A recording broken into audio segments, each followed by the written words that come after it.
Hi friends, welcome to my YouTube channel. ഇന്നൊരു പുതിയ geometry ആണ് വന്നിട്ടുള്ളത്. അതിന് വേണ്ടിയിട്ട് ഒരു സ്ക്വയർ വരച്ചെടുക്കണം. ഞാനൊരു 7 സെൻറ്റിമീറ്റർ സൈഡ് വരുന്ന ഒരു സ്ക്വയർ വരച്ചെടുക്കുന്നുണ്ട്.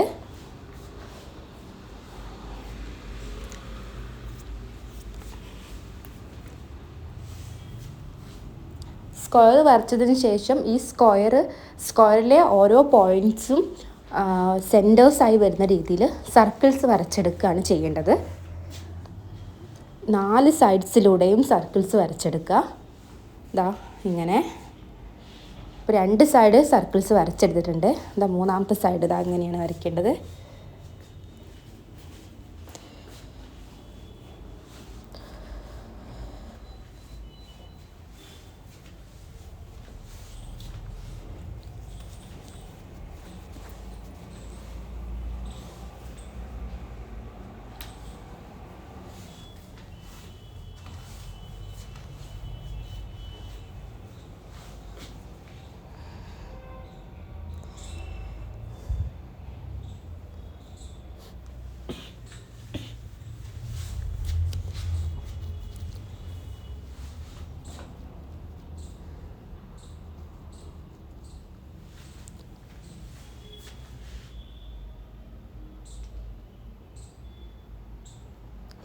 മൂന്നാമത്തെ ഭാഗം കംപ്ലീറ്റ് ചെയ്തിട്ടുണ്ട്. 4ാമത്തെ ഭാഗത്തും നമ്മൾ അങ്ങനെ തന്നെ വരച്ചെടുത്തിട്ടുണ്ട്.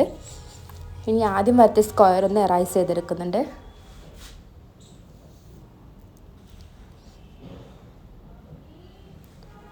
നമുക്ക് ഇഷ്ടമുള്ള റേഡിയസിൽ സ്ക്വയർ വരയ്ക്കാം. ആ റേഡിയസ് തന്നെ സെയിം റേഡിയസ് തന്നെ എല്ലാ സർക്കിളും വരയ്ക്കണം എന്ന് മാത്രം. ഇതാണ് ഫൈനൽ റിസൾട്ട്. അപ്പോൾ ഇഷ്ടമായ എല്ലാവരും ഇത് വരച്ച് നോക്കുക.